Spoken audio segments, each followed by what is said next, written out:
বিসমিল্লাহির রহমানির রহিম। আমি হাফিজুর রহমান ফরাজ, সবাইকে জানাচ্ছি সালাম এবং শুভেচ্ছা। আজকের ভিডিওর আলোচনার মূল বিষয় হচ্ছে মাইক্রোসফট এক্সেল কীভাবে ওপেন করতে হয়, আর ওপেন করার পরে আমরা যে ইন্টারফেস দেখতে পাই এই ইন্টারফেসের কোনটার নাম কী এবং কোনটার কাজ কী সে বিষয় নিয়ে আমি আলোচনা করব। চলুন শুরু করা যাক কীভাবে মাইক্রোসফট এক্সেল ওপেন করা যায়।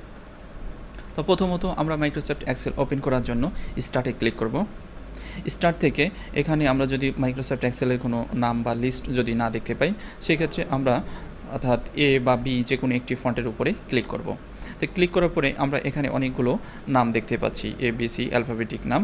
তো এখান থেকে আমরা মাইক্রোসফটের জন্য এমএ ক্লিক করব। তো এমএ ক্লিক করার পরে আমরা এখানে দেখতে পাচ্ছি যে মাইক্রোসফট অফিস নামে একটি ফোল্ডার ওপেন হয়েছে বা এখানে চলে আসছে। তো মাইক্রোসফট অফিসের উপরে ক্লিক করব।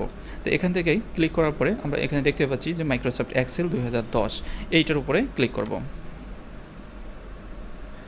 তো মাইক্রোসফট এক্সেল ওপেন করার পরে এখানে আমরা যে ইন্টারফেস দেখতে পাই, ইন্টারফেসের উপরের দিকে আমরা যে বারটা দেখতে পাচ্ছি, এই বারের নাম হচ্ছিল টাইটেল বার, অর্থাৎ এই বারটির নাম হচ্ছিল টাইটেল বার। আর টাইটেল বারে মূলত হচ্ছিল মাইক্রোসফট এক্সেল ফাইলের নাম থাকে। এখানে আমরা দেখতে পাচ্ছি বুক 2 নামে একটি নাম রয়েছে, অর্থাৎ মাইক্রোসফট এক্সেলের ফাইলকে মূলত বলা হয় ওয়ার্কবুক। বাম দিকে আমরা যেটা দেখতে পাচ্ছি এখানে এটি হচ্ছিল মূলত মাইক্রোসফট এক্সেলের ওয়ার্কবুককে মিনিমাইজ করার জন্য ব্যবহার করা হয়। এটা হচ্ছিল ম্যাক্সিমাইজ করার জন্য ব্যবহার করা হয়, এটি ক্লোজ করার জন্য ব্যবহার করা হয়। মিনিমাইজ বলতে যেটা আমরা নিচের দিকে ভাঁজ করে রাখতে পারি, এটা মূলত আমি নতুন ইউজারদের জন্য দেখাই দিচ্ছি বিষয়টা। আর নিচের দিকে আমরা কিন্তু সেম, এখানেও যে জিনিসগুলো আছে এখানেও কিন্তু সেম জিনিসগুলো আছে। তো এখান থেকে এখানে সেম, এখানে থাকার উদ্দেশ্যটা কি? বিষয়টা হচ্ছে যে এটা হচ্ছে মূলত হচ্ছিল একটি ওয়ার্কবুককে মিনিমাইজ করার জন্য, আর এটি হচ্ছে মূলত একটি ওয়ার্কশিটকে মিনিমাইজ করার জন্য। দেখেন এখানে কিন্তু আমরা পুরো ফাইলটিকে কিন্তু মিনিমাইজ করিনি। এখানে যে শিটটা ছিল, আমাদের সামনে যে শিটটা ছিল, সেই শিটটি কিন্তু এখান থেকে আমরা মিনিমাইজ করতে পেরেছি। এবং এদিকটা রয়েছে ম্যাক্সিমাইজ, আর এদিকে রয়েছে ক্লোজ বাটন, যেটার মাধ্যমে আমরা ক্লোজ করতে পারি উইন্ডো। এবং এখানে যে বারটা আমরা দেখতে পাচ্ছি, আপনি দেখতে পাচ্ছেন মিনিমাইজ দ্য রিবন, অর্থাৎ এই যে রিবন, অর্থাৎ রিবনের যে টুলগুলো আমরা এখানে দেখতে পাচ্ছি, এই টুলগুলোকে আমরা যদি এটাকে অন অফ করতে চাই বা হিডেন করতে চাই, এখান থেকে আমরা অন অফ বা হিডেন আনহিডেন এখান থেকে করতে পারবো। কোনো কারণে যদি আমাদের কোনো সময় যে এই বারগুলো হিডেন হয়ে গেছে, আমরা দেখতে পাচ্ছি না, কাজ করতে পারতেছি না, একটা ফন্ট আমরা বড় করব বা ছোট করব, সেটা আমরা এখান থেকে দেখতে পাচ্ছি না, সেক্ষেত্রে আমরা এখান থেকে এটাকে অন অফ করে নিতে পারবো।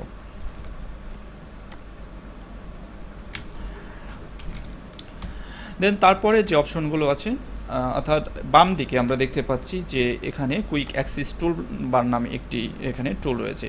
এটাকে মূলত বলা হয় কুইক অ্যাক্সেস টুলবার। তো কুইক অ্যাক্সেস টুলবার নাম শুনে আপনারা বুঝতে পারতেছেন যে এই কুইক অ্যাক্সেস টুলবার কি। কুইক মানে তাড়াতাড়ি, আর অ্যাক্সেস মানে প্রবেশ করানো। কুইক অ্যাক্সেস মানে দ্রুত প্রবেশ করানো, অর্থাৎ দ্রুত কোনো কাজ করার ক্ষেত্রে আমরা এই টুলগুলো ব্যবহার করতে পারি। সাধারণত আমরা যদি কোনো একটি ফাইল সেভ করতে চাই বা ওপেন করতে চাই বা প্রিন্ট করতে চাই, সেই ক্ষেত্রে আমরা যেটা করি যে ফাইলে ক্লিক করি, দেন প্রিন্টে ক্লিক করি, ফাইল থেকে প্রিন্ট। এখানে কিন্তু অনেকখানি সময় আমার এখানে হচ্ছে, লস হচ্ছে। সেই ক্ষেত্রে আমরা যেটা করতে পারি যে আমাদের প্রয়োজনীয় টুলগুলো যেগুলো আমরা সচরাচর ব্যবহার করে থাকি, সেই টুলগুলো আমরা এখানে অ্যাড করে রাখবো। যেমন এখানে অনেকগুলো টুল আপনারা দেখতে পাচ্ছেন টিক চিহ্ন দেওয়া আছে, যে টুলগুলো এখানে কিন্তু অ্যাড আছে। যেমন আমি ইমেল নামে যে আইকনটি আছে সেটি অ্যাড করতে চাচ্ছি, দেখেন এখানে ইমেলের আইকনটি অ্যাড হয়ে গেছে। দেন তারপরে আমরা নিচের দিকে যদি যাই, যে এখানে যেগুলো আছে তো আছে, এছাড়া যদি আরও অন্য কোনো কমান্ড আমি যদি অ্যাড করতে চাই, টুল অ্যাড করতে চাই, সেক্ষেত্রে আমরা মোর কমান্ডে চলে আসবো। মোর কমান্ড থেকে এখানে আমরা দেখতে পাচ্ছি যে কুইক অ্যাক্সেস টুলবারটি অ্যাক্টিভ আছে, তার আন্ডারে অনেকগুলো টুল রয়েছে। তো আমাদের প্রয়োজনীয় যে টুল সেটি আমরা এখান থেকে সিলেকশন করব। তা আমি এখান থেকে চাচ্ছি যে ডিলেট সেল নামে যে টুলটা আছে সেটি আমরা আনবো। দেন অ্যাডে ক্লিক করছি, দেখেন এখানে চলে আসছে। এদিকে আমরা নিচের দিকে যে অপশনটা দেখতে পাচ্ছি, ভেরি ইম্পর্টেন্ট অপশন, অর্থাৎ এই অপশনটির মাধ্যমে আপনার টুলগুলোকে আপনি রিসেট করতে পারবেন। আর রিসেট করার জন্য এখানে আপনি দেখেন যে reset only quick access toolbar আর রিসেট অল কাস্টমাইজেশন। তো এখানে কোনো ধরনের কোনো সমস্যা হলে আপনি এখান থেকেও খুব সহজেই রিসেট করে নিতে পারবেন। আমরা এখন রিসেট করতে চাচ্ছি না, দেন আমরা যেটা আনছি সেটিকে সিলেকশন করে দেন ওকেতে ক্লিক করছি। আমরা দেখতে পাচ্ছি যে ডিলেট সেল নামে যে আইকনটি ছিল সেটি এখানে চলে আসছে। পরবর্তীতে আমরা দেখব যে এখানে যে ফাইল, হোম, ইনসার্ট এগুলো কি, এগুলোর সাহায্যে আসলে কী ধরনের কাজ করা যাবে। তো এগুলোর নাম হচ্ছে মূলত রিবন ট্যাব, এগুলোকে বলা হয় রিবন ট্যাব। Ribbon tab. তো ribbon tab file, home, insert, page layout, formula, data, review, view এগুলোকে মূলত বলা হচ্ছে রিবন ট্যাব। আর প্রতিটা রিবন ট্যাবের সাথে রয়েছে কমান্ড গ্রুপ। আমরা এখানে যে রিবন ট্যাবটি ওপেন দেখতে পাচ্ছি, অর্থাৎ হোম রিবন ট্যাবটি ওপেন আছে, এই হোম রিবন ট্যাবের আন্ডারে রয়েছে কমান্ড গ্রুপ। কি কমান্ড গ্রুপ? যেমন এটাকে বলা হয় command group clipboard, font, alignment, number, styles, cells এবং এডিটিং। এরকমভাবে প্রত্যেকটা রিবন ট্যাবের সাথে কমান্ড গ্রুপ যুক্ত আছে, অর্থাৎ এই কমান্ড গ্রুপ ধরেই আমাদের পর্যায়ক্রমে টুলের কাজগুলো করতে হবে। যেমন আমি যদি এখানে ফন্টের কালার করতে চাই, সেক্ষেত্রে আমার ফন্ট কমান্ড গ্রুপের আন্ডারে চলে আসতে হবে। অর্থাৎ ফন্ট কালার করার জন্য এখানে ক্লিক করে আমরা ফন্ট কালার এবং সাইজ বড় এবং ছোট এখান থেকে করতে পারি। একজন ইউজার যাতে করে খুব সহজে এই টুলগুলো ব্যবহার করতে পারে, আর সেই জন্যই এইভাবে পর্যায়ক্রমে কমান্ড গ্রুপগুলো সাজানো হয়েছে।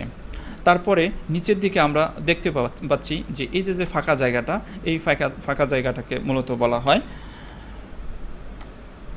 ফর্মুলা বার। এটাকে মূলত বলা হয় কি ফর্মুলা বার।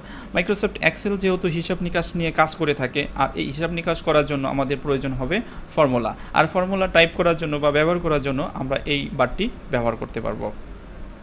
তারপরে বামের দিকে আমরা যে বারটি দেখতে পাচ্ছি, এই বারের নাম হচ্ছে মূলত cell address bar. Cell address bar, cell জিনিসটা কি সেটা আপনাদের আগে বুঝতে হবে বা জানতে হবে। তো সেল বিষয়টা নিয়ে আমি পরবর্তী ভিডিওতে আলোচনা করব, অর্থাৎ এই ওয়ার্কশিট ম্যানেজমেন্ট নিয়ে আমি যখন আলোচনা করব তখন এই সেল ওয়ার্কবুক ওয়ার্কশিট নিয়ে আমি সে বিষয়টা একদম ক্লিয়ার করে দেব। তারপরে যে এটা আমরা দেখতে পাচ্ছি ABCD, এটা হচ্ছে একটি ওয়ার্কশিট মূলত, অর্থাৎ মাইক্রোসফট এক্সেলের কাজের স্থানকে ওয়ার্কশিট বলা হয়। এটা একটা ওয়ার্কশিট। এই ওয়ার্কশিট মূলত তৈরি হয় কতগুলো রো এবং কলাম, এবং রো এবং কলামের সমন্বয়ে যে ছোটো ছোটো ঘর আমরা দেখতে পাই, এই ঘরগুলোকে বলা হয় সেল, এবং অসংখ্য সেলের মাধ্যমেই তৈরি হচ্ছে একটি ওয়ার্কশিট। তো এটি একটা কলাম এবং এটি একটা রো। তো কলাম সাধারণত ABCD আকারে হেডিংয়ের আকারে থাকে, এবং রো সাধারণত থাকে 1, 2, 3 এবং পর্যায়ক্রমে এভাবে রো আকারের নামগুলো দেখা যায়।